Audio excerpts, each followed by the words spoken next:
জনাব মাননীয় সদস্য মোহাম্মদ আমির হামজা, কুষ্টিয়া ৩। আসসালামু আলাইকুম। মাননীয় স্পিকার, আপনাকে ধন্যবাদ। তো নোটিশ দিয়েছি প্রায় 30টা, কোনটার উপরে আমি তো জানি না। মানে দৈনিক একটা নোটিশ দিবেন। কুষ্টিয়া পৌরসভার পানি সংকট আছে নাকি বলেন।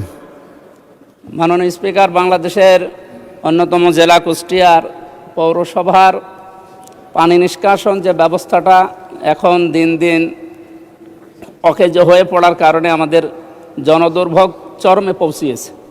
তা আমি কয়েকবার পৌরসভা কর্তৃপক্ষের সাথে, এখন তো মানে নির্বাচিত মেয়র নেই, এই হিসাবে সরকারের পক্ষ থেকে যিনি দায়িত্বে আছেন তার সাথে এই নির্বাচিত হওয়ার পর থেকে প্রায় 3-4বার বসেছিলাম।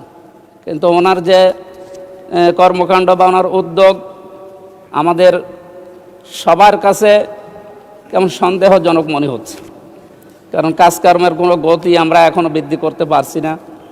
আমরা নির্বাচিত সদস্য হওয়ার পরেও তার কাছে যে সমস্ত বিষয়গুলো পাওয়ার কথা, এগুলো না পাওয়ার কারণে জনমনে একটা আমাদের প্রতি ভিন্ন একটা ধারণা তৈরি হচ্ছে। সুতরাং আমরা আপনার মাধ্যমে আমাদের পৌরসভার কর্তৃপক্ষ সহ আরও স্থানীয় সরকারের যে সমস্ত বিষয়গুলো আছে, সংসদ সদস্য যে দলেরই হোক না কেন, তাদের যে বিষয়গুলো উত্থাপিত হয় এই বিষয়গুলোর সাথে তারা যেন একমত হয়ে জনদুর্ভোগ দূর করার জন্য তারা যেন কাজ করে, আমরা এ বিষয়ে সংশ্লিষ্ট কর্তৃপক্ষকে উদারত আহ্বান জানাচ্ছি। মাননীয় স্পিকার, আপনাকে ধন্যবাদ।